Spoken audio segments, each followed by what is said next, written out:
Bueno, antes de dar inicio formalmente, tengo que decir que yo estoy nerviosísimo porque aquí tenemos dos escritores que mi grupo de Español Honor ha leído y nos ha encantado lo que hemos leído.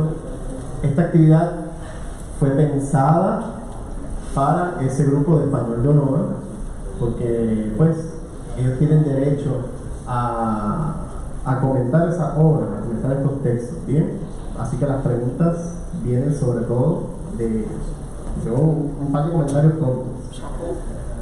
¿Bien? ¿Estamos? Leo una semblanza para que conozcan a los autores quienes no los han leído. César Cardona posee una maestría en literatura comparada en la Universidad de Puerto Rico, recinto de Río Piedras. En el 2009 ganó el certamen del cuento de El Nuevo Día y en 2018 ganó el premio Nuevas Voces, otorgado en el Festival de la Palabra por su libro más reciente, Levitown, Mon Amour. Aparte de dicha colección de relatos, Cézanne tiene una novela publicada que se titula La velocidad de lo perdido. Actualmente es profesor en el Departamento de Literatura Comparada de la Universidad de Puerto Rico. Cézanne, con mucho cariño te damos la bienvenida nuevamente al Colegio San Ignacio de Loyola.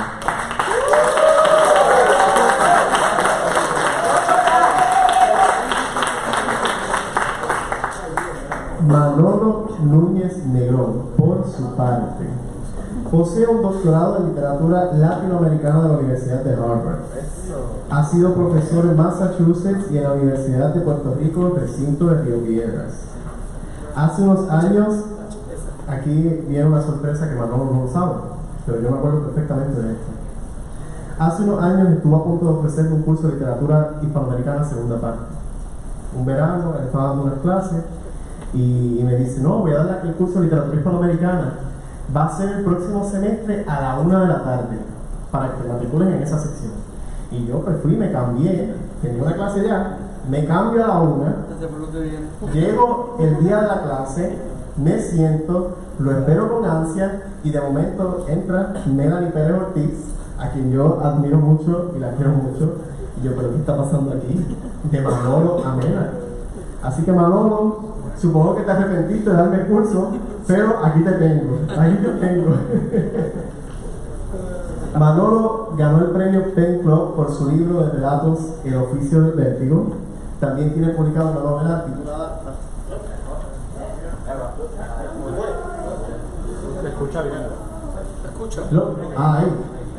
Tiene una novela titulada Barra China y una segunda colección de cuentos titulada Comida de Peces.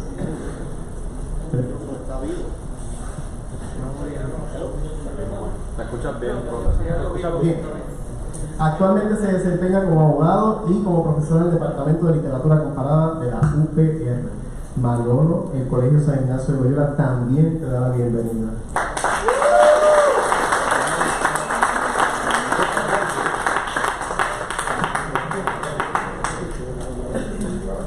En lo que cambian las baterías del micrófono vivo, como parte del curso de literatura hispanoamericana que está tomando los estudiantes de Español Honor, hemos leído unos textos puertorriqueños contemporáneos, entre los que cabe destacar Mundo Cruel de Luis Negrón, La Belleza Bruta de Francisco Font Acevedo, Preciosos Perdedores de Sergio Gutiérrez Negrón, Mala Leche de Gabriel Carner, La Cabeza de Pedro Cavilla y, por supuesto, Comida de Peces, Barra China y Levitown, Mon Amour. Dicho sea de paso, los textos, sí, no, estos jóvenes son unos bárbaros de llevar. Estos textos jóvenes están a la venta frente a la biblioteca para que estén interesados antes de que los escritores se vayan o que firmen sus libritos, pues están allí a la venta. De manera general, una pregunta general que voy a hacer antes de permitir que los estudiantes establezcan el diálogo. ¿Por qué ustedes deciden ser escritores? ¿Qué les parece el oficio de ser escritor en Puerto Rico? ¿Y ¿por qué línea ustedes guiarían a esas personas que a lo mejor ahora están pensando, caramba, yo quisiera escribir como ellos, quisiera publicar, quisiera ser escritor? ¿Por dónde ustedes los guiarían?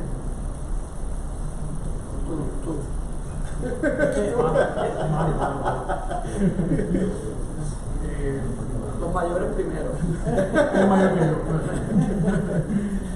Primero que nada, pues, gracias por la invitación. Estoy encantadísimo de estar otra vez aquí. Para los que no lo saben, yo trabajé 5 años aquí y lo disfruté muchísimo.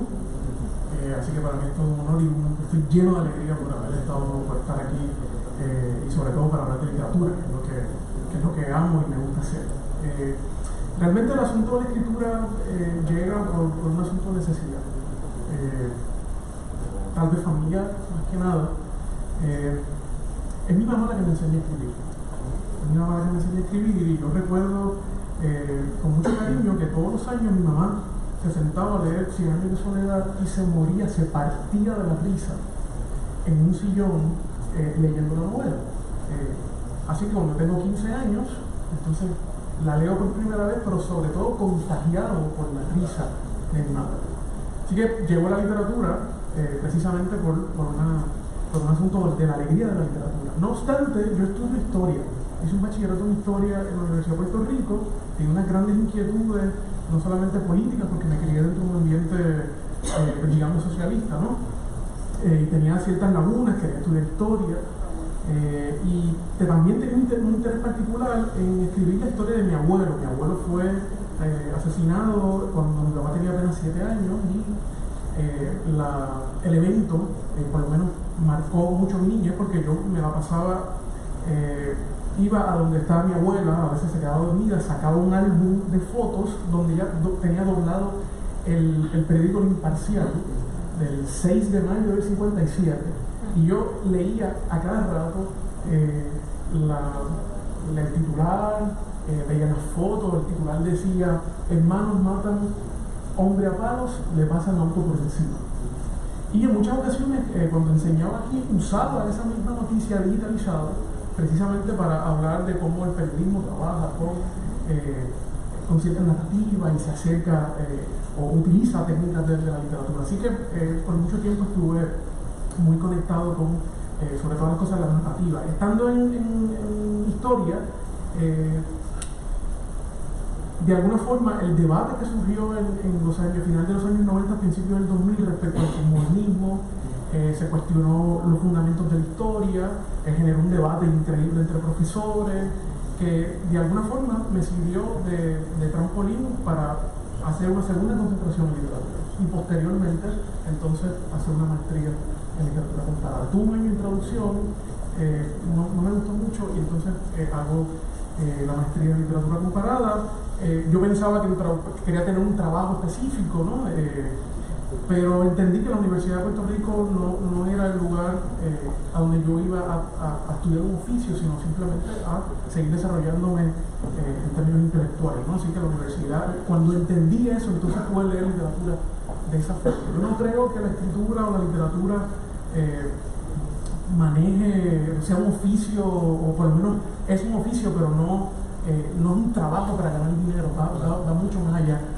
Yo siempre tengo un relajo que gracias a este libro conseguí al menos comprar una lavadora usada y que con eso yo estoy feliz.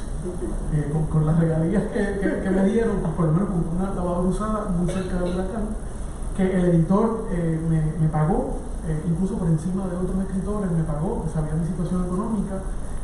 Así que lo que yo recibo de la literatura no es necesariamente un asunto monetario ni nada por el estilo. Si pasa, pues pasa, ¿no? Pero en el sentido más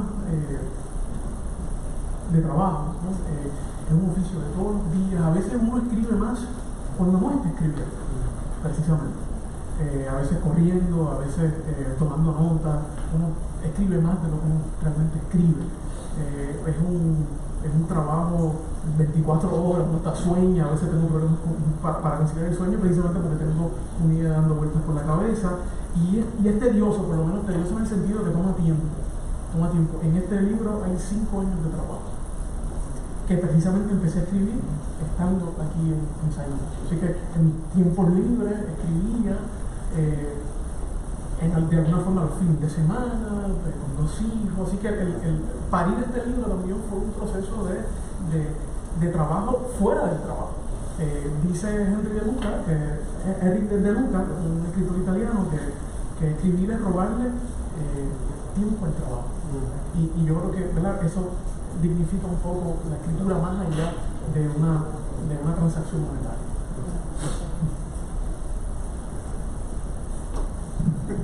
Disculpe. Yo creo que yo debería comenzar con una confesión. Es la primera vez que estoy en San Ignacio. Es una vergüenza porque todos mis primos varones de San Juan han estudiado en San Ignacio. Todos. Son 7, 8, no sé cuántos. Son 5, 6, 7. Muchos. Y mi relación con San Ignacio es también la relación con el mito de San Ignacio en Puerto Rico. Hay un mito sobre la escuela en la que ustedes están y que ustedes deben conocer. Y el mito es narración, es construcción, es invento, es artificio. Y no voy a entrar en la naturaleza del mito ahora, quizás más adelante podemos hablar sobre eso, sobre a qué escuelas van, dónde se mueven, dónde janguean. Hay un montón de cosas que son falsas, muchas de ellas. Entonces mi relación con Ignacio siempre ha sido muy tirante, siempre ha sido como una relación ambivalente, una relación ambigua, una relación problemática. Pero mi relación con el mito, no con el lugar real. Y algo semejante pasa con la literatura, en primer lugar. Y en el fondo, es que ahora que vengo por primera vez y veo, había escuchado, una vez vine con mi hermano que estudió en América a verlo jugar béisbol en el parque. En el fondo, me hubiese encantado estar en un sitio como este. En el fondo, creo que es un lugar de enorme privilegio educativo y académico que estoy seguro que ustedes han sabido aprovechar. Así que estoy contentísimo de haber estado aquí, de estar aquí hoy y poder compartir con ustedes. Y casi me da tristeza no haber llegado antes al espacio. De por qué elegí la escritura o la literatura, son cosas que te eligen. Tú no las, estás en contacto con ciertas cosas. Yo tuve un gran profesor ignaciano también, que se llama Félix Córdoba. Estudió aquí hace más de 50 años. Y yo tomé la primera clase con él y dije, yo quiero hacer lo que él hace. Yo voy a dedicarme a lo que yo tenía una disposición natural a la escritura. Leía mucho. En todo escritor que se respete, en todo escritor serio, hay siempre un lector devotísimo. Los grandes escritores suelen ser grandes lectores. Hay excepciones.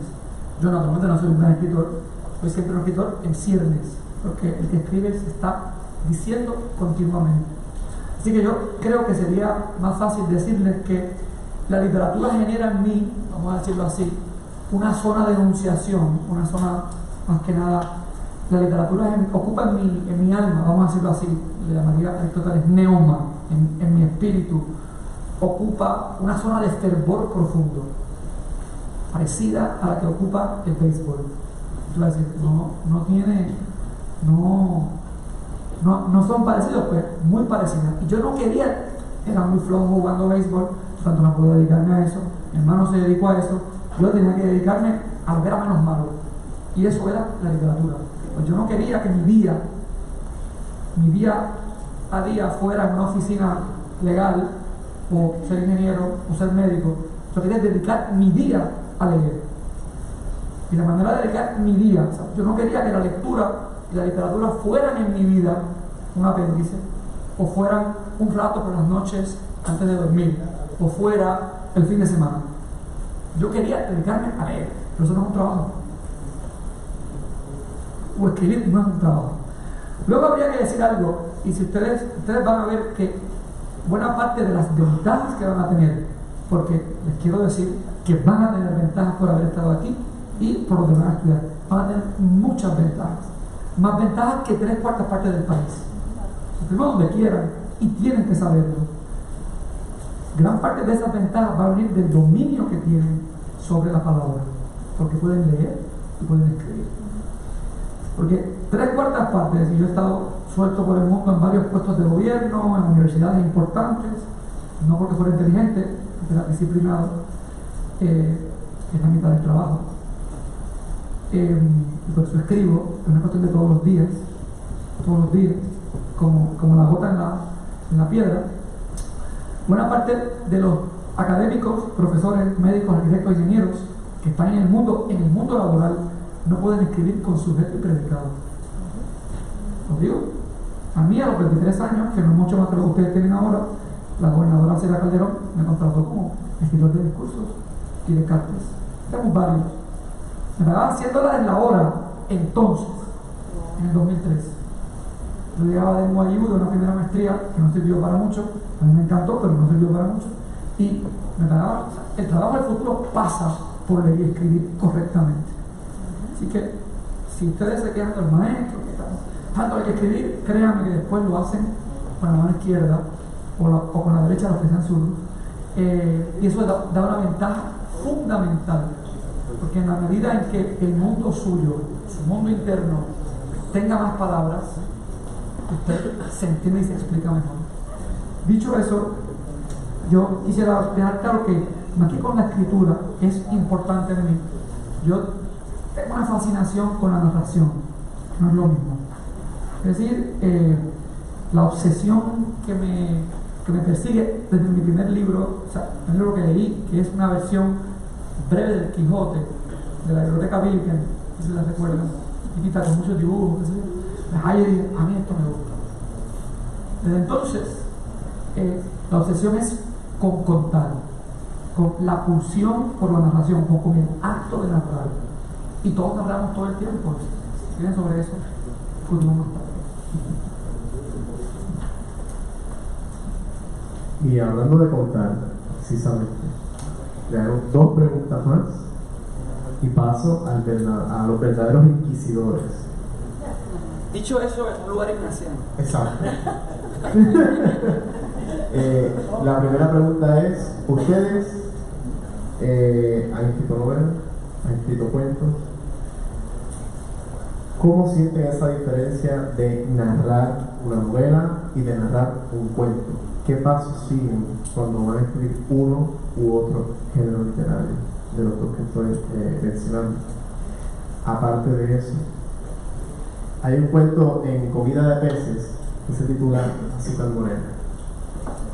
Y hay un personaje que es barista y en un momento el personaje dice que estudió literatura. Pero evidentemente no está ejerciendo, no, claro, no. Como nos pasa, muchos pasa eso. ¿Ustedes creen que vale la pena hoy estudiar literatura? Sí, Bien, para responder la primera pregunta, hay un comentario de un escritor italiano, Antonio Tabucchi, que dice que un cuento es como tener una casa alquilada. En cualquier momento, si no pagas, te cambian la cerradura. En cambio, escribir novela es como tener una casa propia, hipoteca, una casa propia en la que tú en cualquier momento abres. Es decir, y con eso podemos hacer incluso la conexión con Henry James. A Henry James le gustaba decir que el cuento es la casa de la ficción. Así que a mí me parece que el cuento como género es distinto en tanto y en cuanto los efectos que quiere conseguir. Eso no quiere decir que el cuento que la novela no consiga los mismos efectos. Hay un gran debate cuando Joyce se escribe si la epifanía, ese concepto, ¿verdad?, de la revelación que se da en los cuentos, debe estar en la novela o en el cuento. A él le parece que en la novela hay epifanías, pero las epifanías mejor logradas están en los cuentos. Así que hay una textura distinta, particular.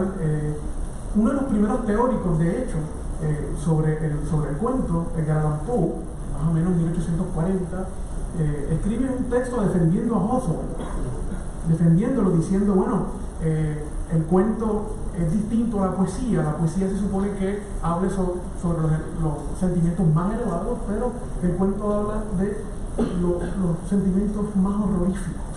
Entonces esa distinción me parece interesante, tal vez porque el cuento está más cerca de la oralidad, siguiendo a Borges, que la novela. La novela tal vez es un producto burgués,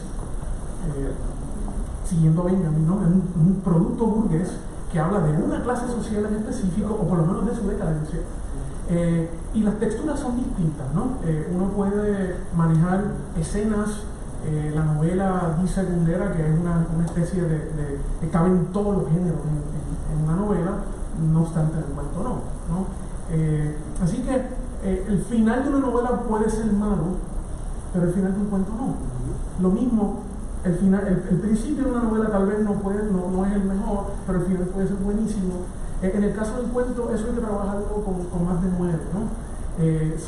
Tal vez hay una preocupación mayor por la forma, una preocupación mayor por la acción, por la tensión, por la economía y por la ambigüedad. Claro, ambos trabajan con la ambigüedad, pero el cuento raya un poco el asunto de la moraleja y de la moral. La novela también, pero de otra forma. De hecho, hay un gran comentario de Cortázar que dice que en un ring de boxeo la novela gana por puntos de asunto de acumulación, y eso tiene que ver con una clase social específica que acumula, versus el cuento que es por nocaut, ¿no? Lo digo pésimo novela. Exactamente. De hecho, Vargas Llosa en estos días presentó la edición de Rayuela y dijo que Rayuela no es una gran novela. Lo dijo en plena presentación de Rayuela, creo que en el 40-50 aniversario que publicó una gran editorial, así que... ¿Están leyéndolo? ¿Lo leyeron? No. Pero esta es la data para leerla después. Después. Pero es que hay que tener cuidado porque entonces también... A mí me gusta escucharlo simplemente para molestarme con él. Claro, pero eso, él es de estos casos que tú tratas de decir y se queda y como que no enciende, pues a veces Vargas Llosa está ahí encendido, pero no enciende. Pero siempre puedo leer a los enemigos. Claro, Y a mí me parece un gran novelista. Sí, me parece un gran novelista. Así que me parece que esa diferencia entre esos dos géneros, ¿verdad? Yo estoy dando un curso en la Universidad de Puerto Rico, se llama el cuento moderno, y precisamente estamos trabajando en los límites de esos géneros, en términos teóricos, en términos técnicos, porque ¿verdad? Hay que hacer la distinción, ¿no? Eso en cuanto al asunto del cuento y la novela. Del asunto de si vale la pena o no vale la pena, todo depende de donde lo veamos. En una de las cartas que le escribió Flaubert a una de sus amantes, a Colette, decía que la literatura debía ser inútil. Debe ser inútil, no debe servir para nada, porque mientras sirva para algo, tiene una función específica y no permite la libertad.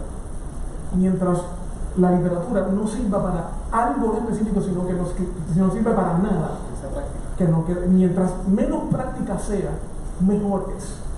Y yo creo que, ¿verdad? Por eso se me hace difícil decir, bueno, ¿vale o no vale la pena? Bueno, vale la pena en tanto y en cuanto la literatura no es un fin en sí mismo, porque no es práctica y no debe ser práctica, a diferencia de la historia, ¿no? Y yo creo que esa distinción hay que marcarla. En un momento de mi vida yo caí en la trampa de no hacer la distinción. No, yo creo que sí hay que hacer la distinción.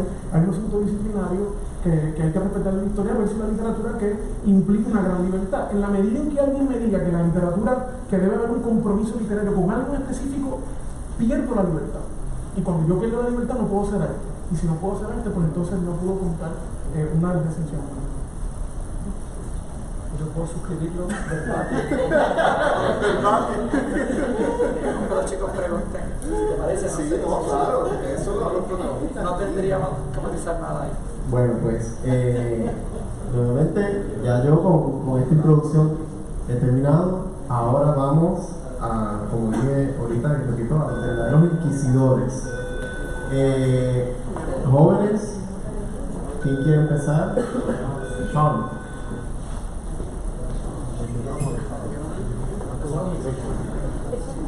Moderadora. No, Ah, es una dentadura. Lo están grabando. No sabía. Sí, nos está grabando, sí, sí, sí.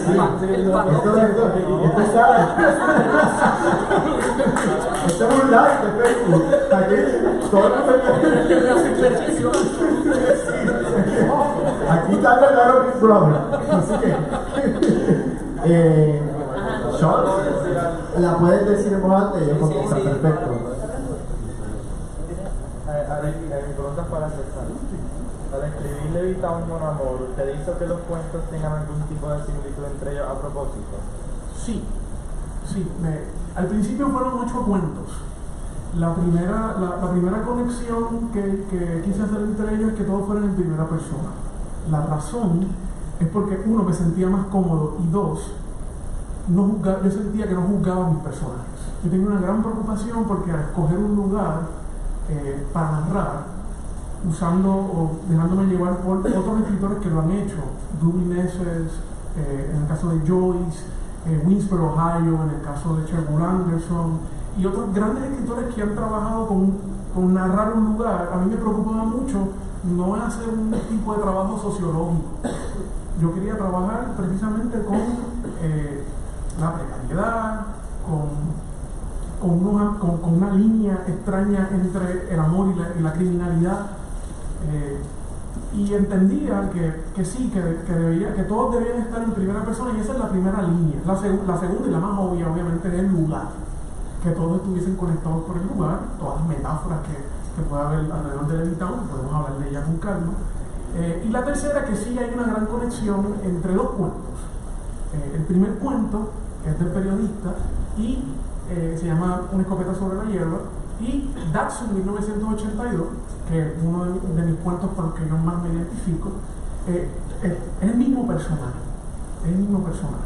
Y quise hacer la conexión porque me pareció que tanto en Una escopeta sobre la hierba como en Datsun 1982, que es mi año de nacimiento, yo hablaba de mi padre.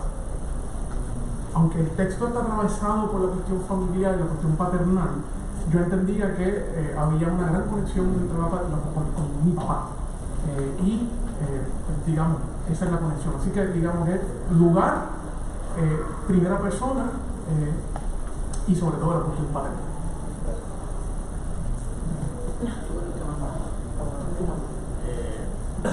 Quique. Para Manolo, ¿crees que seleccionar un personaje extranjero en Barachina contribuye a presentar la sociedad puertorriqueña de los márgenes y de manera más objetiva?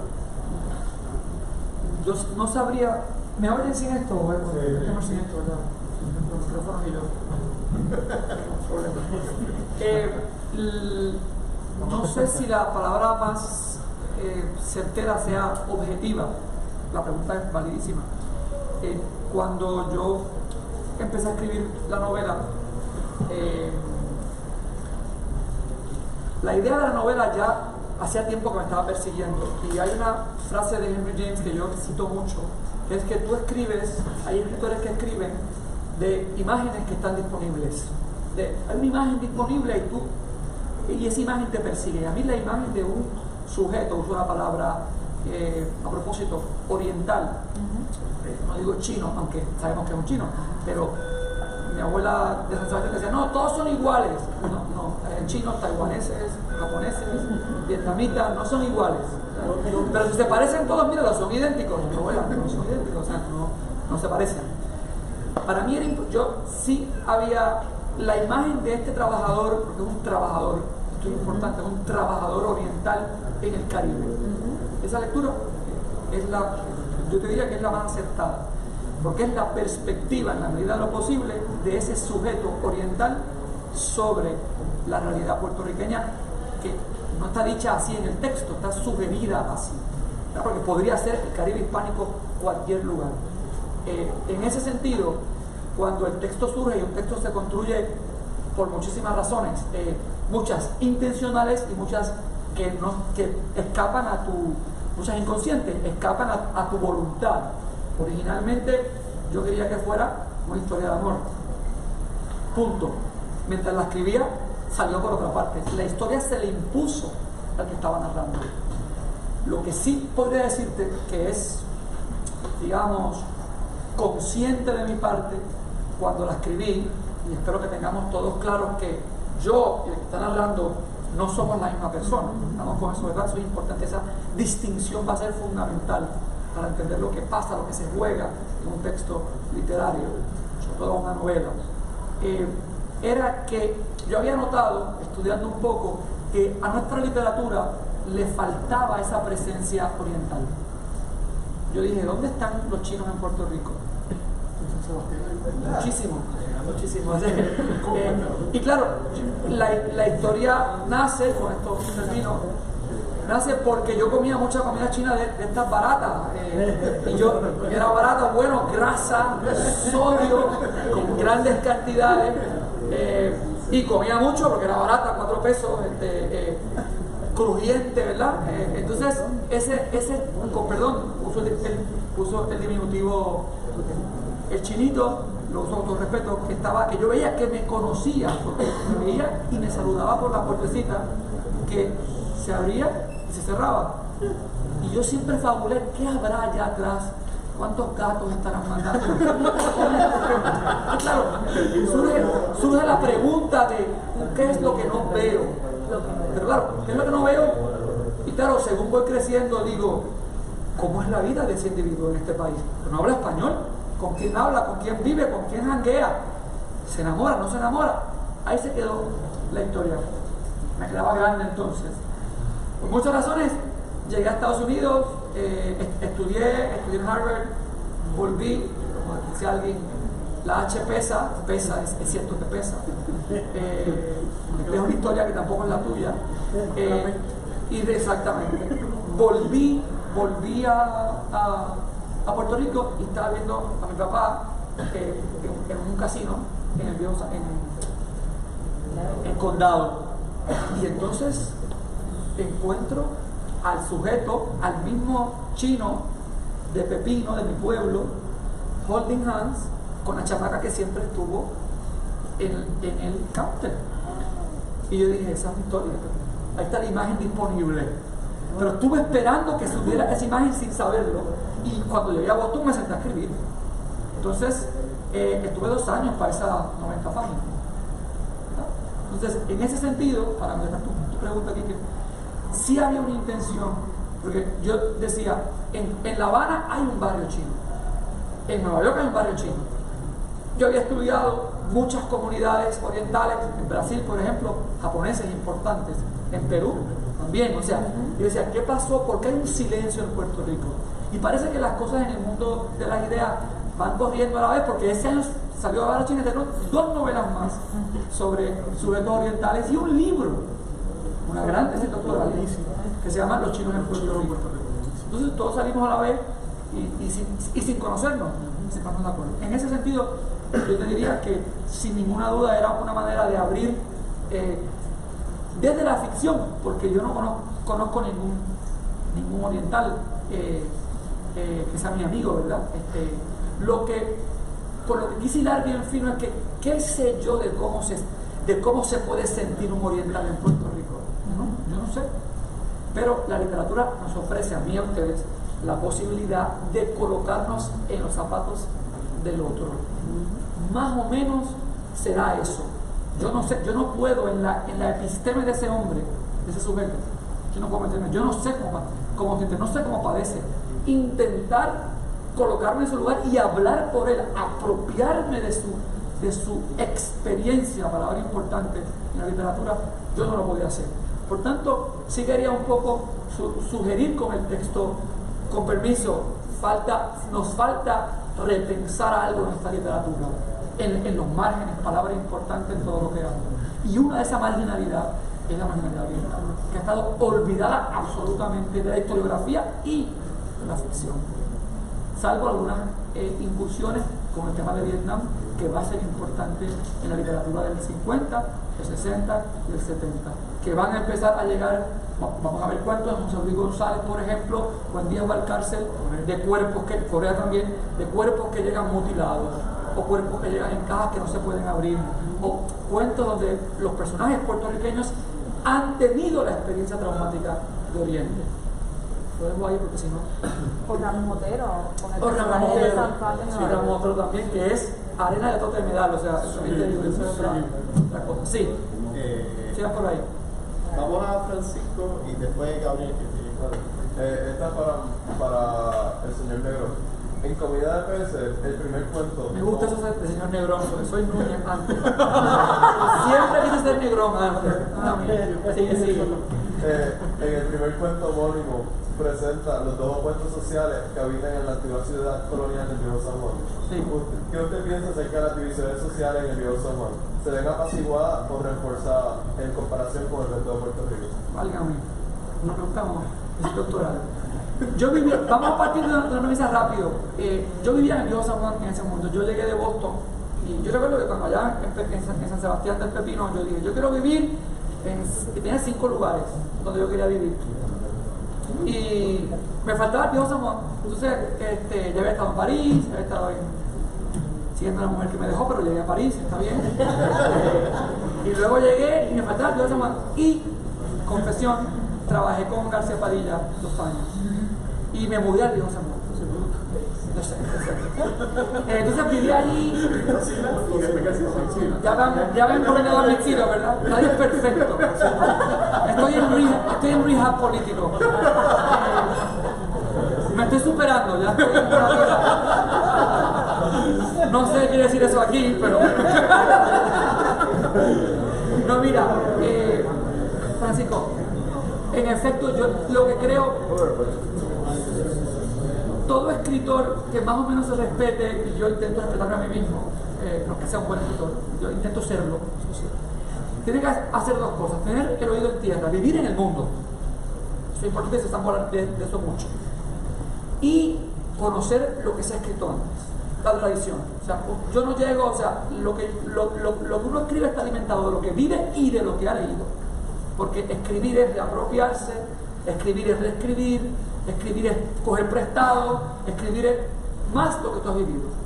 Yo viví allí, pero todo el tema social, la conciencia social, lo que llamarían en Río de Janeiro a cidade partida, la ciudad partida, que está mucho más claro en América Latina que en lugares hasta hace un tiempo, porque de 10 años para acá la brecha, el quiebre social es mucho más evidente, y toda la, como se vertebró, como se planificó este país en torno a una clase media, eso está colapsando o va a colapsar.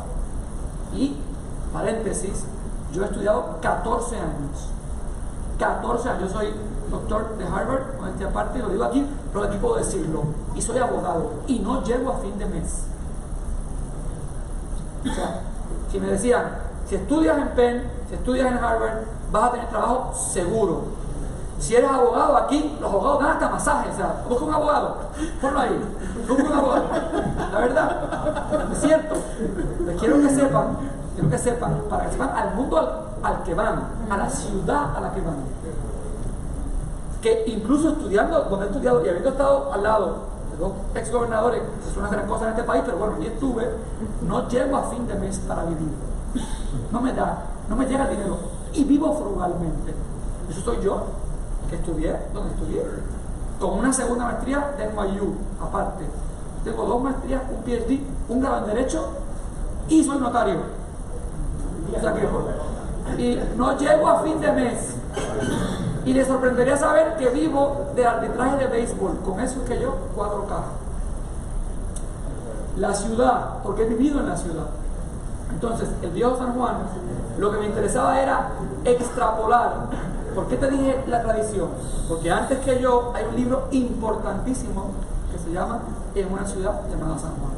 Y me parece que es un homenaje a René Márquez, que está ahí intencional, que para mí es el escritor puertorriqueño más completo, lo digo en todas partes y lo firmo donde quieran, de esa época, sin duda. René es un tipo complejísimo y problemático, sin duda, pero un escritor de peso, o sea, donde la prosa está trabajada hasta en sus últimas costuras. 100 años este año. Entonces, claro, para terminar ahí, porque me he extralimitado, sí, para mí es importante, era importante filiarme, conectar con una preocupación puertorriqueña de todos los autores. Busque José Luis González, Analita Vega, Rafael Sánchez, el que usted quiera. Hay una preocupación social permanente. Incluso en el Líbano, de 1849, hay una preocupación social. Incluso en Pedreira, que dice, Pedreira, un racista, homófobo. Más complejo que eso. Incluso en Pedreira, en el libro de ensayos aristas, incluso en insularismo. No olvidemos, Pedreira está diciendo, para lo que viene, que es el autonomismo, el terreno para resistir es la cultura. Eso es Pedreira, eso es un proyecto de país. Todos los que lo han criticado, incluyendo a Pavón y a Bernabe, todos no tienen un proyecto de país. Pedreira, bueno o malo, lo tenía y lo produjo. Podemos pelear con eso, pero es un problema. Además, Pedreira dijo una cosa importante: hay que buscar las fuentes primero, hay que ir a la historia. Lean cuando puedan la historia del periodismo puertorriqueño de Pedreira. Racista, escribió un libro de Celso Barbosa, el primero. Entonces hay que tomar las cosas con distintas perspectivas. Eso es ese cuento y eso es la situación. Gabriel. Esta pregunta va para ambos. ¿Han colaborado con otros autores en la creación de sus obras literarias? Y si lo han hecho, ¿de qué manera? ¿Qué te refieres con la colaboración con otros autores? Todo el tiempo. ¿Te refieres? O sea, si ustedes he colaborado con otros autores. Corremos juntos por el doctorado. ¿Cómo? Intercambio de ideas, dice. ¿Con intercambio de ideas o...? Todo el tiempo. Todo el tiempo. Pero no solamente autores, los primeros autores con los que uno dialoga son con los propios escritores. Y eso es bien importante. Sobre todo con las vidas de los escritores. Uno tiene amigos, le comenta ideas, intercambia con Manolo muchos textos, pero siempre es bien importante establecer un diálogo con la biografía de ciertos escritores. Para mí fue súper importante enterarme que en 1942 a Borges no le quisieron dar un premio, el Premio Nacional de Literatura, por su libro El Jardín de los Senderos que se bifurcan, porque su texto no era suficientemente argentino. Hoy día Borges es la argentinidad completa, o por lo menos en términos literarios. A pesar suyo. A pesar suyo, se sentía más inglés que argentino, pero en ciertos momentos, ¿no? Así que conocer esos detalles para mí es crucial. Enterarme de esos bochinches, ¿no? Enterarme cómo Chekhov escribía. ¿Qué tiene que ser Chekhov para vivir? Escribía en un periódico. Empezó a escribir más o menos en 1880, el mismo año que unos anarquistas le pusieron una bomba a Alejandro II, lo sucede a Alejandro III y Chekhov empieza a escribir, pero el gran cuentista del siglo XIX, empieza a escribir con censura. Empieza a escribir, hay censura en el país, no puede hablar de política, no puede hablar de pobreza. Y le piden una columna, le pagan 4 copias a la línea, le piden una columna jocosa. ¿Cómo él va a asumir la risa en un momento tan horrible? Pues entonces Chekhov se la busca y escribe, sugiere, uno de los primeros cuentos que escribe es precisamente ese, en donde llega este sujeto que le acomoda a la gente del teatro y estornuda cerca de un gran funcionario. La vergüenza es tal que la persona que estornuda muere. Ahí Chekhov está jugando, usa la literatura, usa la columna de opinión, usa el periódico, a pesar de la censura, para burlando la censura, sobre todo para manejar y para buscarse a sí mismo y sus preocupaciones sociales. Así que yo te confieso que yo soy bastante, tengo una gran afición a las biografías de los autores, bochinches, quién peleaba con quién, qué comían, los grandes bochinches literarios entre grandes escritores, que hay, de eso hay libros, ¿no? Yo recuerdo cuando yo empezaba mis clases aquí en San Ignacio, que hablaba sobre García Márquez, siempre empezaba por el gran puño que le dio Vargas Llosa a García Márquez y presentaba la foto precisamente para que vieran, mira, esto es la literatura, ¿no? De ese es el diálogo que yo me prendo primero, luego entonces... Qué dramático. Empiezo. Sí, no lo había pensado así. Y entonces ellos quisieron decir que fue política, realmente no fue política, fue mujeres. Esas cosas son importantes porque ahí hay mucha humanidad. Y hay consejos no pedidos. Estos son los mejores. Esos son los mejores. Así que mi primera relación con diálogo fue A mí también me encanta la chismografía literaria, que es muy juicy, ¿verdad? Y les puede ayudar mucho. La pregunta iba por dónde yo Si colaboras con autores, sí, todo el tiempo, pero todo el tiempo intento. El mundo de la literatura, pues los egos a veces chocan, y ya que hablamos de chisme, ¿verdad? Pues puede ser un espacio bien enajenante, como la academia, bien enajenante. Entonces, tengo amigos escritores y tengo escritores amigos.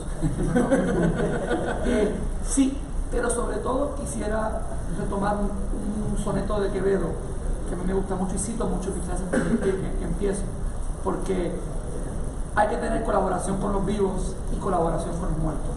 Y los muertos son los escritores.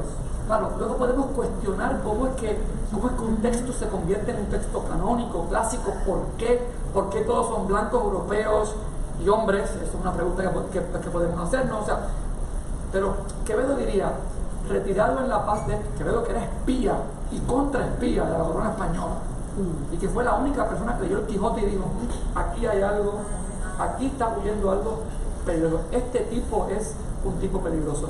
No lo soportaba, pero pudo ver que ahí había un texto verdaderamente importante. Ni Lope, ni Góngora, ni ninguno, ni Menéndez Pérez tampoco. O sea, nadie. Quevedo pudo verlo. Quevedo decía, retirado en la paz de estos desiertos, con pocos, pero doctos libros juntos, vivo en conversación con los difuntos y escucho con mis ojos a los muertos. Eso es la lectura. Luego va a decir, si no siempre entendidos, siempre abiertos. Jóvenes, ustedes van a ir a la universidad. Yo, si tuviera que definirme, no quiero ser paternalista ni cosa que se parezca, pero si tuviera que definirme, yo soy profesor de literatura, eso es lo que yo soy. Ni siquiera yo soy profesor de literatura, yo formo lectores. Eso es lo que a mí me gusta hacer. Soy abogado porque no me ha quedado otra. Si no siempre entendidos, siempre abiertos.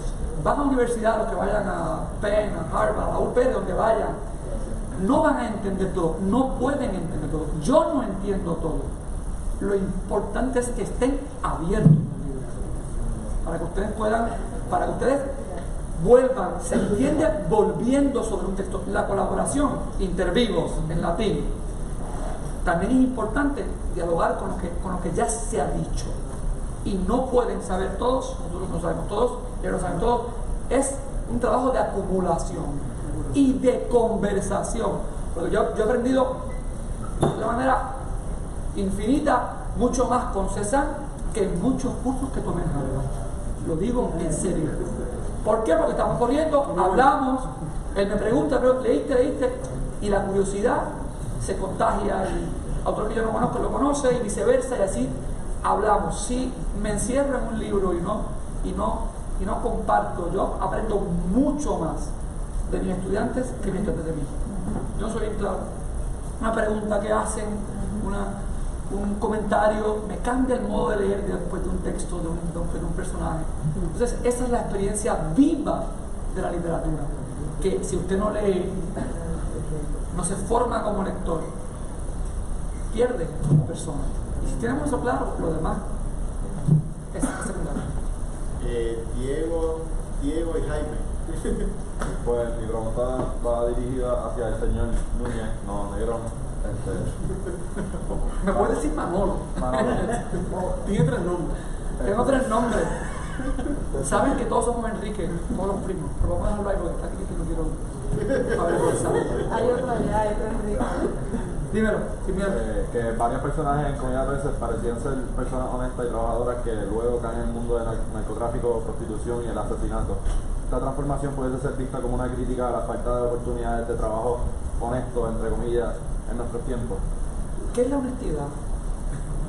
Es una gran pregunta. El otro día estaba en la iglesia, en el Evangelio de Lucas, en la Pasión, cuando se encuentra a Pilatos, Jesús le dice, yo soy testigo de la verdad, testigo de la verdad. Y Pilato le dice, ¿y qué es la verdad? Una pregunta para las edades, pregunta interesante. O sea, Pilato que siempre está desprestigiado, Pilato dice, dime, ¿qué es la verdad? ¿Cómo definimos la honradez en el Puerto Rico de hoy? ¿De dónde viene la concepción de lo que es moral, ético o antiético? ¿De dónde? ¿Puedo juzgar igual a una persona que nació y se crió y estudió con grandes oportunidades que a una persona que no? La idea de la moral, ¿de dónde viene? ¿No les parece a veces que tiene una extracción burguesa, whatever that means nowadays? En efecto, en el libro, ahora pregunta para que piensen y ustedes hagan con eso lo que quieran. En el libro, sin duda. Por ejemplo, en un país que está cerrando escuelas a todos los niveles, se multiplican los puntos de droga.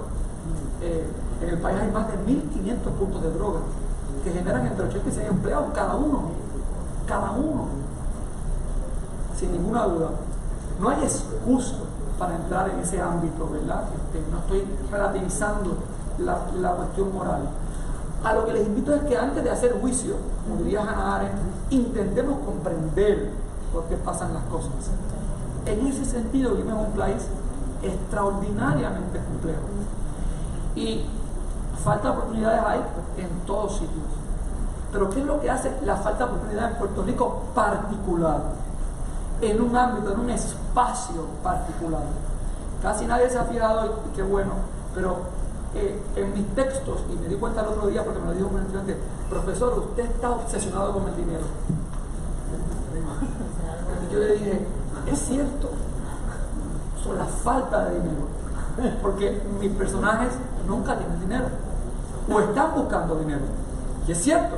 Yo dije, y por ahí va la cosa. O se corrompen con el dinero también algunos otros. Pues, sin ninguna duda. Yo soy un gran lector del siglo XIX, yo leo mucho a Balzac y a Flaubert, y en el XIX la obsesión permanente era el dinero. Sí, por algún lado está eso por ahí, y sí, sin ninguna duda. Fíjate el segundo cuento, porque es el libro que más yo quiero. Comida de peces es el libro que más yo, con el que más afín me siento, el que más se parece a mí, si puedo decirlo así. Pero sin duda, tu pregunta, mi respuesta breve, corta, sí. Quique, eso para tu monografía, ya tienes ahí con Slavoj Zizek, que fue la teoría que escogió. ¿Así? Sí, yo creo que ya se va por ahí. Diego Bravo. Saludos. Esta pregunta se dirige a César. Nota de Efraín Barrada en uno de sus artículos que su colección de cuentos de Vitangos contiene algunos que cito: el cierre del lector parece tener la posibilidad de cerrar. Perdón, el cierre no está definido y por ello la trama parece quedar abierta y el lector parece tener la posibilidad de cerrar el cuento a su propio antojo. Entonces, fin de cita. Me interesa saber sobre el proceso detrás de este método de cierre. ¿Tiene usted algún final establecido y simplemente lo omite? ¿O termina de escribir el cuento tan pronto encuentra que hay una escena para la ambigüedad? ¿Y cómo se lleva a cabo este proceso? Son inquisidores. Una muy buena pregunta. Son inquisidores. Lo digo, es impresionante. Muy buena pregunta. Todo es impresionante. O sea, que yo Ustedes los han torturado conscientemente. porque ellos la pidieron. Pero el dolor produce cosas interesantes también. O sea, el dolor es importante en la vida. Mira, en el caso del género del cuento, yo soy muy fanático de Hemingway. Hemingway decía que lo más importante nunca se cuenta, se sugiere. Y aquí se desarrolló una teoría que se llama teoría del iceberg, que realmente de una historia vemos apenas una octava parte. Y de alguna forma entiendo que el cuento como género, por lo menos el cuento desde el siglo XX para acá, de principios del siglo XX para acá, hizo un gran salto, abandonó la moraleja, el cierre de la experiencia y abrió la posibilidad que los lectores terminaran las historias o rebuscaran en ellas, que volvieran a leer otra vez. Así que se optó por la sugerencia. Tal vez en el siglo XIX Edgar Allan Poe cerraba las historias y anunciaba otras, pero las cerraba. Así que las grandes historias del siglo XIX, exceptuando a Chekhov, tienden a cerrar las historias. Uno termina más o menos sabiendo de qué trata el cuento. No obstante, la experiencia del siglo XX es traumática en términos históricos y es también traumática en términos literarios porque se pregunta, ¿no?, cuándo empieza una experiencia y cuándo termina. En el caso de mi libro de cuentos, la forma en que el final siempre es bastante trabajoso, pero no puedo negar una cosa, no puedo negar la anécdota. Muchos de los cuentos pertenecen a anécdotas mías, pero sobre todo... ¿No tienes escopeta Doyle? No tengo ninguna. Y ahí estoy teniendo un diálogo con Chekhov, precisamente. Chekhov decía, voy a aprovechar el comentario de Manolo, Chekhov decía que si en un cuento aparece una escopeta, alguien la tiene que disparar. Yo quise jugar con eso y abrí el espacio para escribir un cuento en donde aparezca una escopeta y no se dispara, precisamente para aumentar la tensión, para manejarla. Pero sí hay un cuento que a mí me marcó y es Formas de beber agua. Formas de beber agua, yo trabajé con una historia muy dolorosa, hablando de dolor, en el que un sobrino muere de 20 días de nacido. Empezó a sangrar por la nariz, por los oídos, nadie sabe qué fue lo que pasó. Un niño muy amado, muy cuidado, lo llevan, muere en el hospital, lo enterramos, se hace la autopsia, forense dice que es no concluyente, que uno tiene que decir frente a una experiencia como esa. Yo quiero saber de qué murió. Todos queremos saber de qué murió. Alguna enfermedad tenía que no pudieron detectar. La ciencia no pudo contestar la pregunta, porque la literatura entonces tiene que hacerlo. Mientras yo escribía el cuento, sentía que si usaba esa experiencia para contar la historia, me estaba aprovechando del dolor de mi cuñada y también de mi propio dolor. Así que decidí abrir el cuento y que el propio, es decir, que la muerte o la posible muerte del niño quedara en segundo plano. ¿Y es su intención entonces provocar estos sentimientos como el enfado, como usted y su familia lo sufrió? Exactamente, es totalmente intencional, no lo voy a negar. En casi todos los cuentos, exceptuando tal vez en el último, aunque también maneja, los finales están bien pensados en el sentido de que quité texto, de que lo repensé, revisé otros cuentos, precisamente grandes influencias, tratando de jugar en términos técnicos. A mí me interesa mucho el asunto técnico del cuento. De hecho, estando aquí en San Ignacio, aprendí a disfrutar del asunto técnico y siempre que enseñaba el género del cuento, lo manejaba con cortometrajes, con una especie de teoría técnica, más allá de una teorización literaria, porque el cuento como género tiene muy pocos teóricos. Tal vez podríamos decir Edgar Allan Poe, algunos comentarios de Chekhov, uno que otro de Joyce, pero de párrafos. Hemingway igual, entrevistas, pero no tiene grandes teóricos como la novela. Sin embargo, el mayor caudal, el mayor trabajo del género pertenece más al asunto técnico de cómo cierra la historia, cómo las abre, qué dice, qué sugiere. De hecho, Hemingway decía, escribe de tal forma que recuerdes el paisaje, no las palabras del paisaje. Para mí eso es bien importante. Así que el asunto con el final es crucial. De hecho, Biblia decía, no sé si ustedes ven a Ricardo Biblia, sí. Yo Plata Quemada, yo lo enseñaba aquí, siempre me gustó mucho. Biblia decía que es en los finales de los cuentos donde se sabe si un escritor es bueno o no. No estoy diciendo que yo lo sea, simplemente que cuando se revisa el final de la historia, es que uno sabe si la historia ha terminado. Diego López, Sergio Hernández, Sergio Rivera, Esto es familiar, pero John McQueen, Ramón Rosado, Oscar Asisi, Nicolás Nevares, Andrés Caldera, Christopher Flores, Diego Rodríguez, de noveno, José Enrique, estos estudiantes pasen por la oficina del decano. La versión pepiniana sería También ¡mira! vamos a ¡Que bailar. Jóvenes, sí, nos quedamos aquí el quinto periodo, pero vamos al máximo. Sí, vaya, quédate. Para cerrar la contestación, un gran teórico de la literatura, Walter Benjamin, hablaba sobre la experiencia. Decía que en el siglo XX ya no se tenía experiencia, o era difícil asumir la experiencia, sobre todo a partir de la Primera Guerra Mundial. Y establece un juego de qué hace la literatura frente a la experiencia, ¿no? Y decía, la mitad del arte de contar es no contar. Precisamente es sugerir.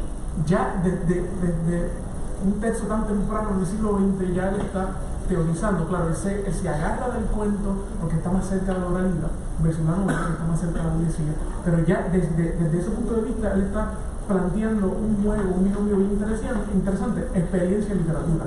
¿Qué debe hacer la literatura frente a la experiencia? ¿Culminarlo o abrirlo? Y yo creo que la literatura debe abrir la experiencia, no cerrarla. Jaime, y después Romero, tenemos una lectura. Jaime. Yo sé que estamos enfocando cada vez, pero las dos preguntas mías son directamente relacionadas. Sí, vaya. Para, un poquito más. ¿Piensan que es importante para un autor contemporáneo capturar el vernáculo cotidiano en su cosa de escribir? ¿Y cómo creen que esto beneficia el proceso de lectura? Sin duda, de hecho, para decirte lo breve, la tensión en la que a mí me gusta crear, el espacio, digamos, discursivo que prefiero, el mantra, como me gusta hacer las cosas cuando escribo, es que sea un lenguaje lo más sofisticado posible, lo más literario posible, mezclado con la presencia de la coloquialidad puertorriqueña. En buena medida porque nuestra literatura desde sus inicios incorpora la voz de las comunidades marginales, incorpora el habla popular, y en ese sentido hay un trabajo también con la tradición. Para mí es fundamental y es un rasgo distintivo no solamente de lo que pasa en Puerto Rico, sino también en Cuba y en Santo Domingo, donde la literatura tiene un gran componente oral, que sí debe estar sin ninguna duda, porque para mí nutre, ¿verdad?, cierta tendencia que puede haber en el mundo académico a acartonar la lengua, a las academias de la lengua, a organizar, y las lenguas son cosas vivas. Por eso es que me gusta que entre. Mientras hacía la pregunta pensé en Borges. ¿Ustedes leen Borges? Sí, leen Borges, ¿verdad? Los entiendo porque me encantaba y ya no me gusta. Bueno, tenemos que menos favorito. De verdad, pues en mi época era el más favorito. Borges era el favorito siempre. Y yo siempre le recordaba a los estudiantes una cosa, es que Borges, su primer idioma no era el español, era el inglés. Él hablaba, leía más en inglés que en español, pero decide escribir en español. Eso siempre me llamó la atención, porque Borges, un escritor que dominaba muchas lenguas, insistía una y otra vez en escribir en español. No creo que haya un elemento ideológico particular, pero sí hay una gran preocupación por innovar, por preocuparse por una lengua, y aunque tiene interacciones con otros idiomas, eso ya es parte de su parodia. Borges tiene una gran preocupación sobre el español. Esa es mi gran excusa a la hora de cuando alguien plantea, ¿no?, el problema de literatura y nación y lengua. Cuando yo estudié en la universidad se dio el debate si los escritores debían escribir en español, y aquel que hacía el cambio traicionaba no sé qué estatuto de la nacionalidad. Ese gran debate a mí me generó bastante incomodidad. Por un lado, yo me sentía muy cómodo con el español, es mi lengua materna y la cuido. Y por otro lado, porque había escritores que habían incursionado en inglés, y entendía que lengua y nacionalidad no necesariamente tienen que confluir. Así que yo creo que eso es un gran debate sobre todo al final de los años 90, principios de los 2000 en Puerto Rico, que tal vez pueden dar una vuelta a ciertos textos, ciertas reacciones. Esta nación con Morten, que hace una reacción a eso. Duchenne, hay una gran hispanofilia boricua que defiende el español por asunto ideológico. Obviamente pues, yo prefiero el español versus el inglés, pero no niego la experiencia, ¿no? Y leo bastante en inglés, pero más allá de eso, hoy día no me debato si yo debo escribir en inglés o en español. No, yo no puedo escribir en otra lengua que no sea el español. No puedo hacerlo. ¿Qué están leyendo de Borges? ¿Qué leyeron de Borges? ¿Qué más? Líneas circulares. Emasus. ¿Leyeron Emasus? Lean La Intrusa. La biblioteca de Babel, sí. Pasa que Borges tiene como dos lados. Tiene un lado orillero y otro lado, digámoslo de la otra. De ese mismo modo, ¿no piensan que es posible si un lector fuera del contexto cultural puertorriqueño leyera sus libros, se perdería gran parte del efecto deseado de utilizar vocabulario local? Discúlpame, la complejidad se pierde, sencillo. De ese mismo modo, ¿no piensan que es posible que si un lector fuera del contexto cultural puertorriqueño leyera sus libros, se perdería gran parte del efecto deseado de utilizar vocabulario local? Están leyendo a Borges, ¿verdad que sí? O lo leyeron. Ustedes, algunos, quizás la meta ha estado allí, pero algunos han ido a las 9 de julio. Algunos saben dónde queda Boedo. Algunos han estado en Chamberí, en Madrid. Algunos. Y nosotros los leemos a ellos. ¿Por qué que yo diga la Fernández Junco se van a perder? O Levitán. Respeto. No, es una preocupación muy legítima, y hago la pregunta para que pensemos, porque hay una tendencia. Yo recuerdo que una vez llegó un poeta a la UP español y invitamos a un poeta puertorriqueño cuyo nombre me reservo, y dijo que me venga a ver él a mí, que venga a ver aquí y me vea a mí, yo voy a ir y hay algo importante que pensar sobre la relación que se da entre los centros y las periferias, y el lugar que Puerto Rico ocupa en el ámbito de la distribución de la literatura y de los saberes en el mundo hispano. El caso de Argentina, para seguir con Borges, es muy particular y es muy interesante porque ellos, como están tan lejos, dicho por ellos, han pensado mucho esto de situarse en la periferia de la modernidad. De pensarlo a través de una modernidad periférica. El caso de Brasil, que está más arriba. Roberto Schwartz hablaría de un gran autor del 19, Machado de Assis, un gran cuentista, como un genio en la periferia del capitalismo. Entonces, esta idea de que estamos alejados de todo y que porque escribimos así nos perdemos de lectores, hay que pensarla y refinarla, porque sucede como el caso de que los boricuas hablamos con la R arrastrada, al menos los que estamos en el campo, o que usamos la L. Pues mira, puede ser, pero eso no está mal, porque alguien aquí ha cuestionado la dicción argentina, o que los españoles digan Madrid. ¿Dónde hay una Z ahí? En ningún sitio. O que digan jamón. Alguien ha dicho, mira, dice jamón, porque la J es o no es velar. No.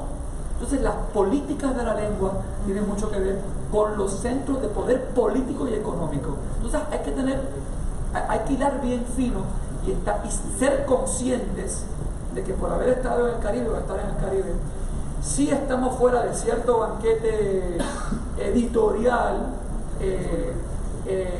pero eso no quiere decir que lo que se produzca aquí esté devaluado de por sí. De hecho, el Caribe tiene, sobre todo Cuba,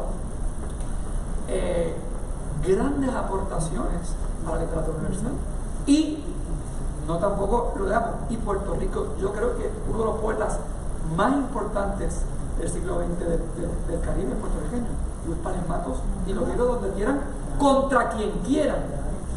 O sea, yo quisiera ver qué poeta en el mundo ha escrito Fuerte el tiempo entre voces.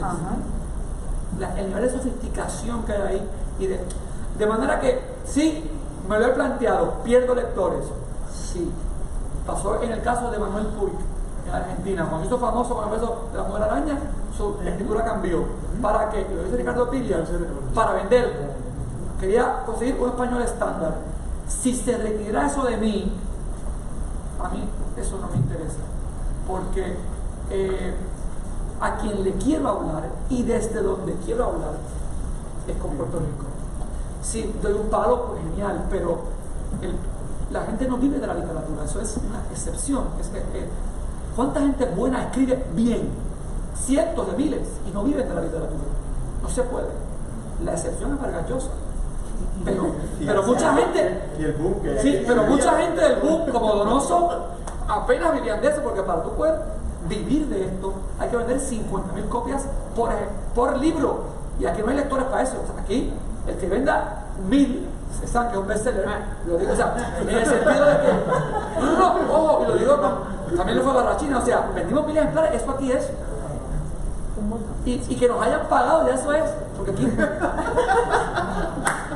me siguen, o sea, que hay una intersección, y lo dejo ahí, entre la producción de los textos y luego cómo se comercian los textos. Yo me imagino que ustedes habrán hablado, todo el tema de García Márquez Llosa, Cortázar, Donoso, Carlos Fuentes, el gran olvidado, era un fenómeno editorial europeo. El dinero no se quedó en América Latina, se fue a Barcelona, a Cataluña. Entonces, claro, hay que también repensar la relación conflictiva entre hacer arte y luego enfrentarse a la industria editorial o a la industria cultural, que diría Adorno. Lo dejo ahí. Yo quería comentar que tenemos que irnos. No.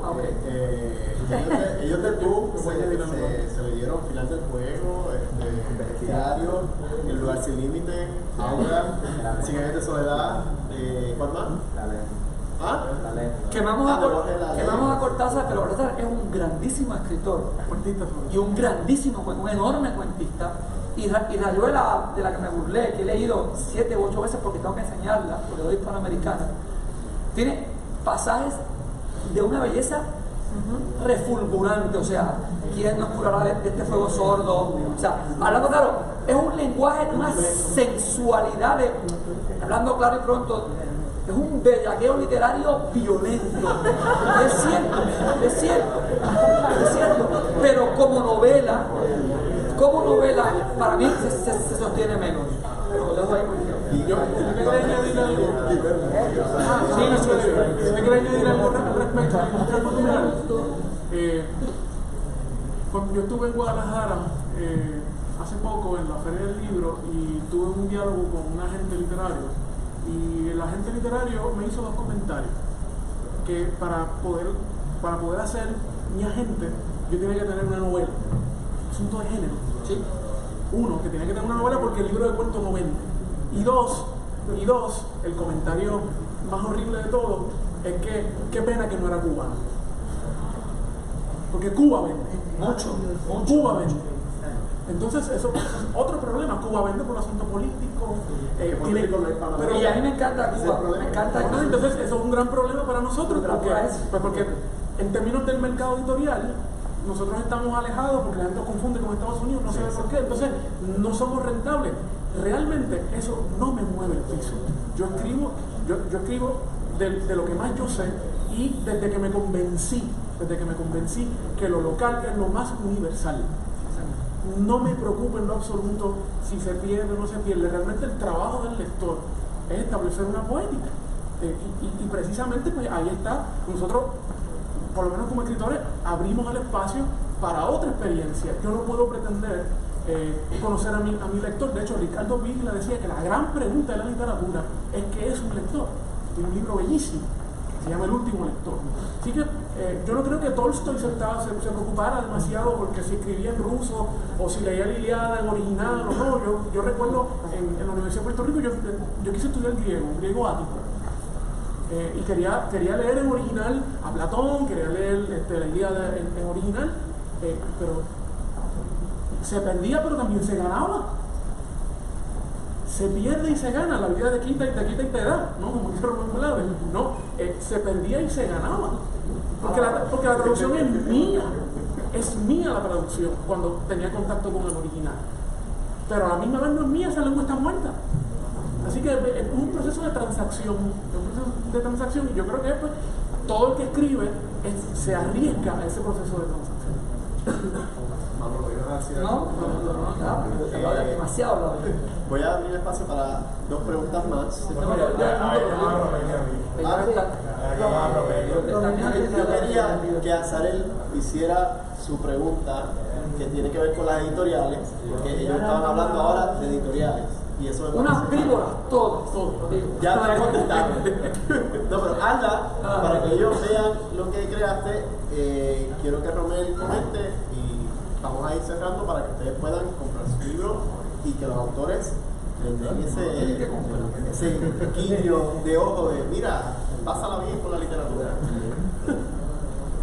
Hazte cardiólogo. El maestro me estaba contando de cómo al momento de publicar su libro pues se le hizo muy difícil conseguir una editorial e incluso una vez la consiguió pues tuvo que modificar algunos detalles de su obra. Pues si ustedes tuvieran algún inconveniente en cuanto a este tema, si es el caso, pues que nos expliquen un poco.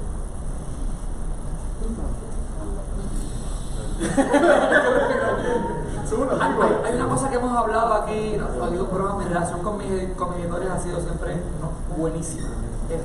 Bueno, con mi editor, que es Libros AC.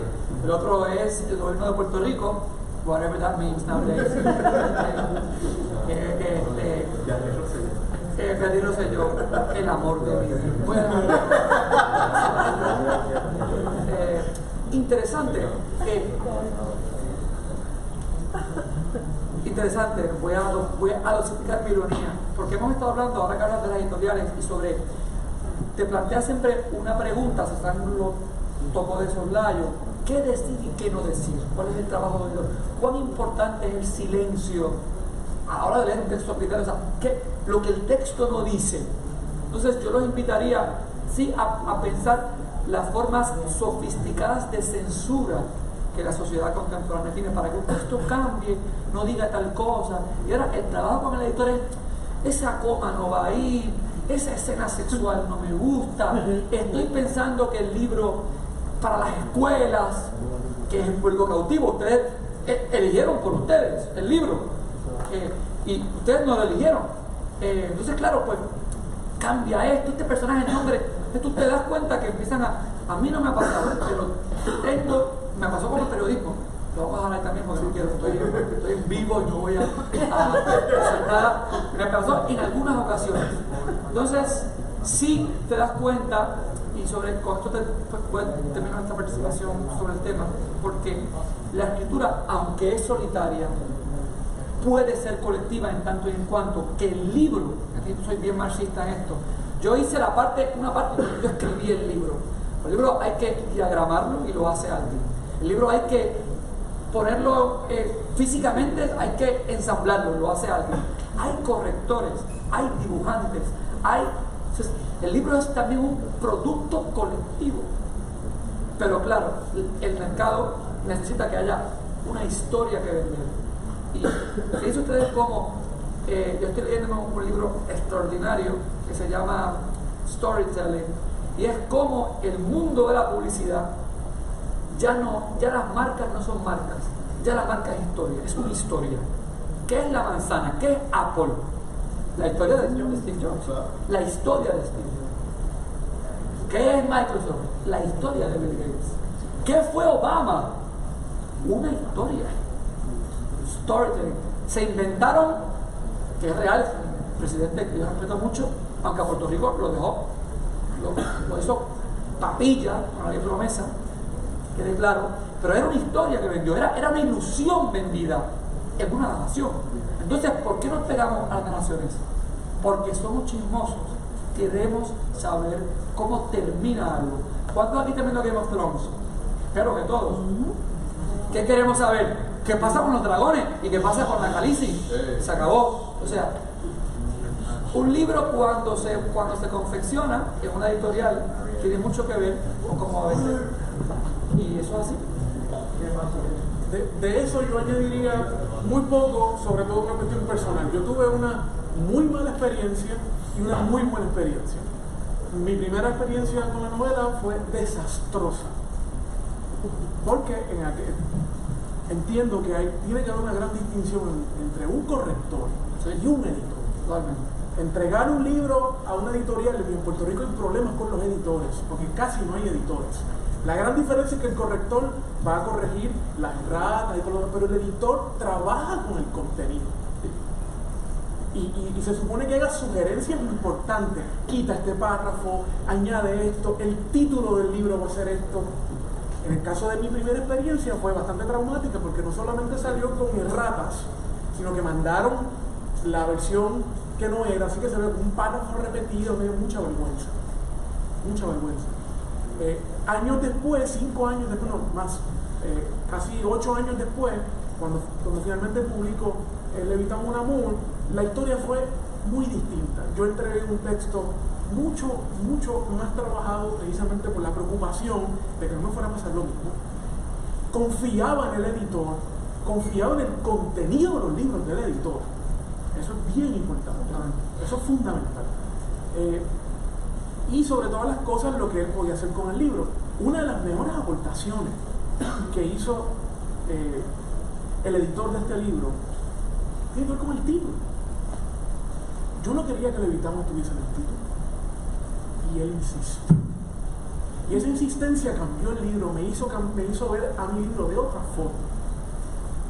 Y eso es bien importante. Ese es el trabajo del editor. Y lo debatimos el título. Lo debatimos muchísimo. No, que yo quiero aquello. Tampoco me gustaba de no. ¿Cómo va a ser? Tenía razón. Y tenía toda la razón. Yo no me podía imaginar la cantidad de lectores que se acercaron al libro simplemente porque está la palabra Levitamos. Porque no pudimos hablar mucho del nacimiento de Levitamos, ¿verdad? Del contexto histórico, pero es bien importante para mucha gente porque vivieron allí, porque tenían familia, porque fue un proyecto.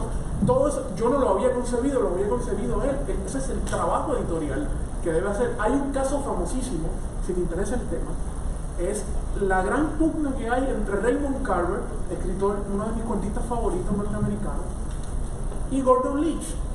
Gordon Leach fue el editor de Raymond Carver y hubo cuentos que Gordon Leach le quitó el 75%.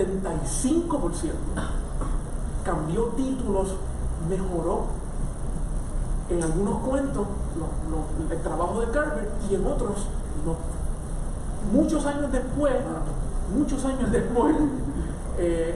incluso él había aceptado los cambios. Muchos años después, cuando salió a flote la polémica, entonces Raymond Carver dijo, sí, pues entonces ahora yo voy a escribir ahora sin Carver y voy a probar que sigo siendo bueno. Y lo hizo. Así que es un debate. No escribió una novela, era poeta y cuentista. Y no escribió, me gusta más como cuentista. Era el gran debate de su escritura, sobre todo con los cuentos, era un debate editorial.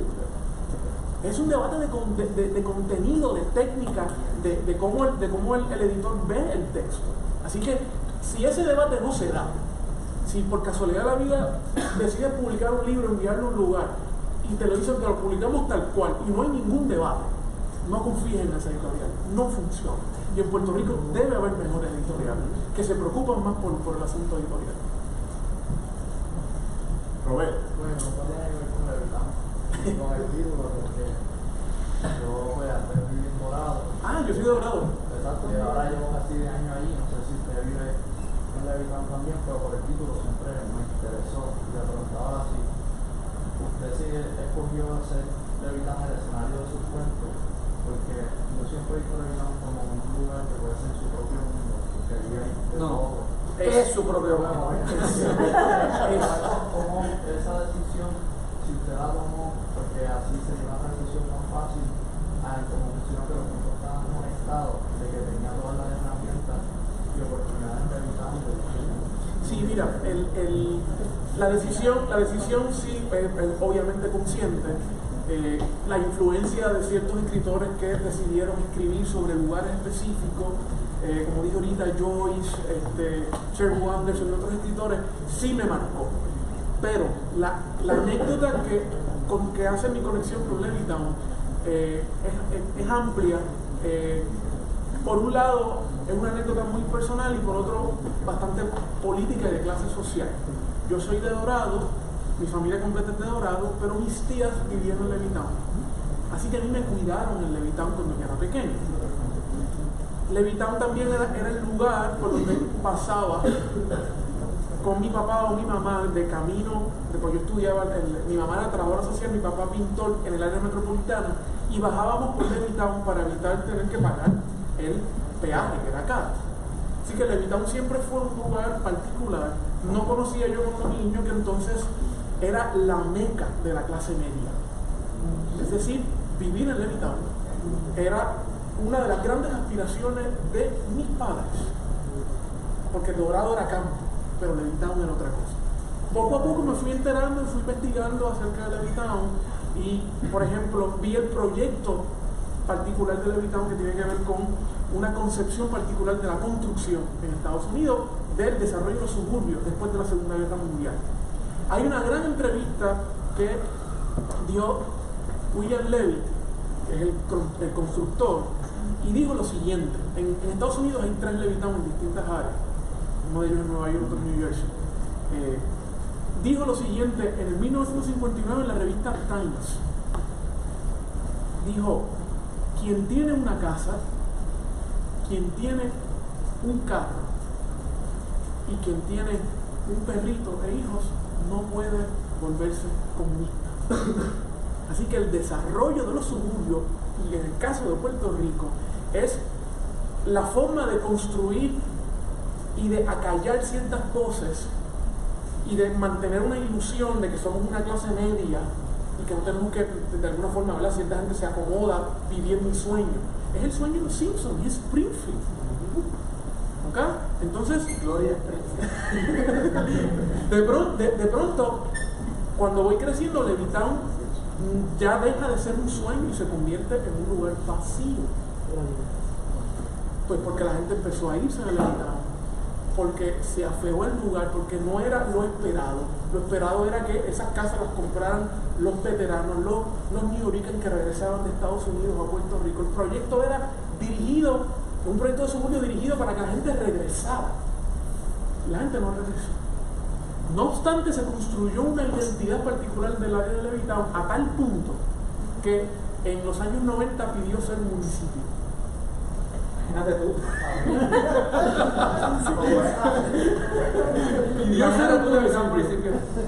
En parte, la gran debacle que dejó, esa estela que dejaron ciertos alcaldes, y sobre todo el último, tiene que ver con ese proceso de tratar de convertir a Levittown en un municipio. El centro del pueblo de Toabaja está muy pegado a Dorado. Lo quisieron mover hacia Levittown y al lado, muy cerca de Sabana Seca, construyeron un lugar y se robaron un montón de chavos.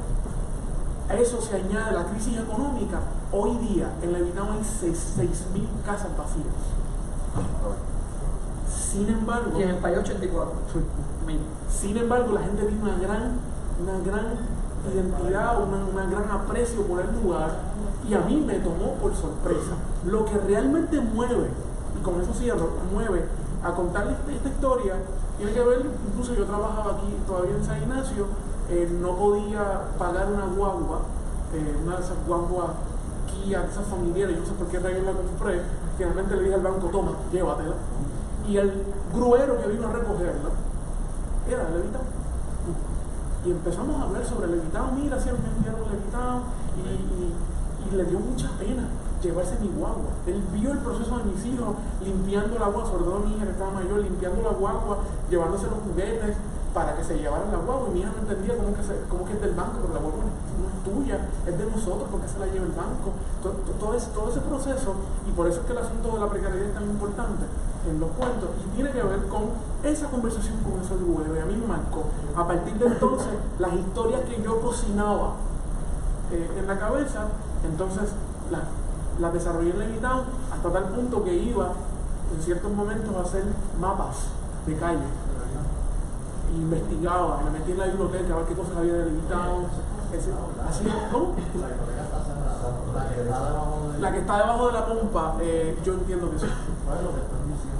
Sí. Y lo de Toabaja Pueblo, mi abuela vive allá, y eso que antes era, porque cuando estaba también, ¿no? Y Tuabaja en términos históricos es un centro de experimentación. Las grandes plantaciones, muchas grandes plantaciones, los llanos son centros de experimentación. ¿Ustedes leen a Pedro Páramo?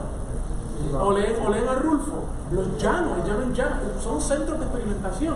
Y Tuabaja es precisamente un proceso de experimentación, de plantación, y luego un proceso de plantación de suburbios. Y eso a mí me parece bien interesante, bien importante. El aeropuerto iba a estar en Levitán. De hecho, todo piloto que pase cerca de la pompa tiene que informar que está pasando por la pompa de Levitán. Búscalo. Sí, porque es la ruta aérea. Porque es la ruta aérea, ellos doblan porque tienen que ir en contra del viento para aterrizar, doblan y tienen que informar, estoy pasando por tal lugar, y ellos determinan, estoy pasando por la pompa de Levitán, lo dicen en inglés por supuesto, y entonces empieza el proceso de descenso y la marca es ahí. Bien, jóvenes, yo tengo que agradecer sobremanera a César y a Manolo por haber aceptado abrir aquí el colegio, por haber escrito estos textos, porque si no estaríamos aquí celebrando. Y quiero agradecerles sobre todo a ustedes porque nos dan la oportunidad de seguir construyendo el país, y también nos dan la oportunidad de seguir leyendo, que es algo que ambos les han dicho aquí y que me fascina, porque ustedes saben que a mí me fascina leer, la literatura también es mi vida. Sí, eso es lo que yo pretendo con ustedes, y creo que es lo que se pretende en general con la literatura, que uno siga leyendo, porque leer es vivir también. Así que muchas gracias a ustedes, gracias a los escritores.